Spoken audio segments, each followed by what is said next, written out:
cuts the curve at 3 points, more than 1 point.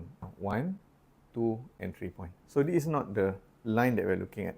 So we kind of getting to the answer, right? That is a horizontal line, but we have not met the criteria that it touches the curve at 1 point. Which part vertically can we go? So let me just move this line, right? Have we met the criteria yet? No? Have we met the criteria? Yes, somewhat yes already, right? Horizontal line cuts the curve at 1 point. You see the inequality, right? They say the value of y must be greater than 7. Okay, because there is a point here. So we don't know what this point here. So probably it would be 7, but maybe because of my curvature, it didn't maybe reach to 7, but it's thereabouts, right? Therefore, I put my answer as the value of y equals to 8. Okay? So can you put y equals to 10, 11, 12? So any of those answers are acceptable.